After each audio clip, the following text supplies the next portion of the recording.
The hidden pressure of being a topper, the story that no one talks about, the myth of a topper. Topper have it easy. They don't need to study much. They don't feel pressure. That's what people think, but they don't see the reality. The sleepless nights, the constant fear, the unspoken pressure that never goes away. This is not just my story, this is the story of every student who has ever been called a topper. If you have ever felt the weight of expectation crushing you, this video is for you. It is divided into 5 phases. Phase number 1, the moment it all starts. It starts with one test, just one. You score high, maybe even the highest. The teacher smiles at you differently. Parents look you with pride. Friends start calling you genius. Genius guy. At first, it feels amazing. You feel special, but what no one tells you is once you are labeled as a topper, you are never allowed to fail again. People expect you to be the best every time. If you score less, they don't say it's okay. They say, what happened? You stop feeling like a student, you start feeling like a machine. Really, you start feeling like a machine. The worst part, no one asks if you are happy because to them you are just a smart student, not a person with feelings. Phase number 2, the weight of expectation. Once you become a topper, your marks are not yours anymore. Parents start telling relatives, "मेरा बेटा बेटी तो topper है." Teacher use your name as an example. Look at them. Why can't you be all? Why can't you all be like this? Friends start depending on you for your notes, answers, and last minute help. Strangers assume your future is already set. बस पढ़ाई कर life sorted है. But no one sees the pressure you feel, the fear of losing your position, the fear of disappointing the people who believe in you, the fear of becoming normal again. You start studying out of fear, not passion. You stop enjoying learning because now it's all about maintaining your rank. Phase number 3, the fear of imperfection. Slowly, being a topper does not feel like an achievement, it feels like a burden. Really, I'm saying you. It feels really like a burden. You start double checking every answer because a single mistake feels like a disaster. You start avoiding breaks, fun, hobbies because you feel guilty if you are not studying. You start believing that 90% is not good enough. And then one day you finally score less. Maybe a bad test, maybe a hard subject, maybe you were just tired. But the moment people see your lower marks, they don't say it's okay. Instead, they say, "Oh, what happened to you? Are you okay? You are not like before? Did you get distracted? Say me. You need to focus more. You need to." But no one understands that even toppers have limits. No one realizes that we are human, not robots. Phase number 4, success. Success feels like a prison sometimes. Sometimes success feels like a prison. Really. At my point, we are not studying for yourself anymore. We are studying to keep others happy. Parents who expect you to be perfect. Teacher who expect you to know everything. Friends who think you never struggle. And suddenly studying becomes a job, not a passion. You start feeling like a prisoner of your own success. You are afraid to try new things because what if I fail? What if? What if I fail? You avoid telling people when you are struggling because they won't believe me.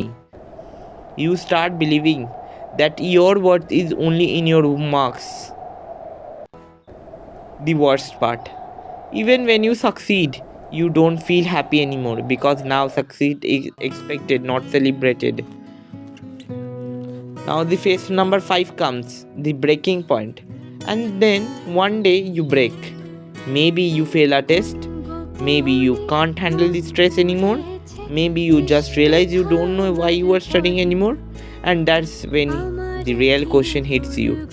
Am I studying for myself? Or am I studying for others? For the first time you feel lost. because for years your identity has been the topper.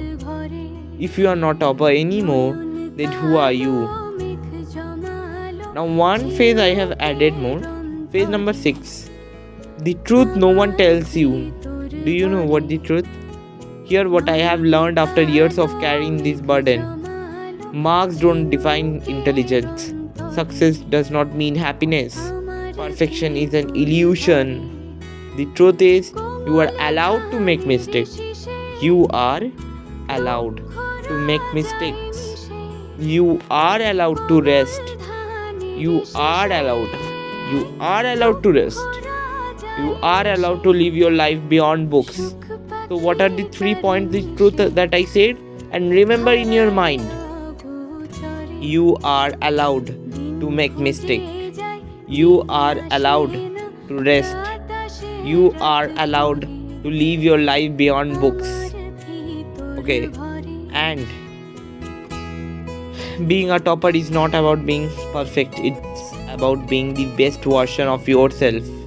Not for others, but for you. So what conclusion I came, the message every student needs to hear. So if you are feeling the pressure, remember you are more than just a topper. You are more than just a topper. You are a student, a learner, a dreamer. Not being a burden of others. Your marks don't define your worth. Your hard work does. Don't study because of fear. Study because of curiosity. Don't learn for others, learn for yourself. And most importantly, it's okay not to be perfect. It's okay. So the next time someone calls you a topper, smile. But remember, being a topper does not mean you have to be a perfect. It means you are doing your best, and that is always enough. And have you ever felt like your success is not yours anymore? Like your marks belong to everyone else? Your teachers, your parents, society, but never to you.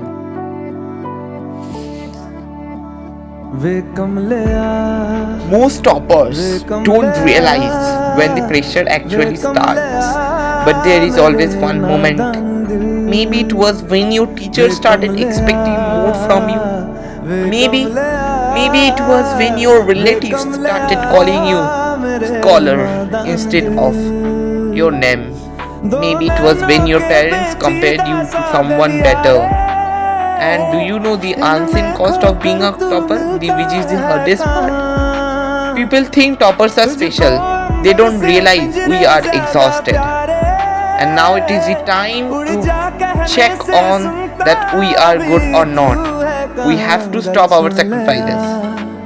The sacrifices people don't see. They are missing family functions because of studies, waking up at 4 a.m. to revise while others sleep peacefully, never feeling good enough, no matter how high your marks are. This makes even. And do you know the breaking point? When a topper snaps, what happens when a topper fails? One bad test, one missed answer, one subject where they could not be tested, and suddenly the whole world questions them. Because this is the reality of many toppers, but no one talks about. Do you know the realization? You are not your marks. The strongest moment. People say a topper is not someone who never fails. A topper is someone who never stops trying. Never. Always the people say a topper is not someone who never fails. And a topper is someone who never stops trying. Marks fade, your efforts stay. Success is not a number, it's your growth. Topping a class is not success, finding yourself is. Do you know why? I don't know. I'm ending with the message that is call to action. If you have ever felt like your marks define you, know this. You are more than a topper, you are a fighter, and that is what truly matters. Comment below if you relate, and share this video with someone who needs to hear this. Your grades are just numbers, but your effort is priceless.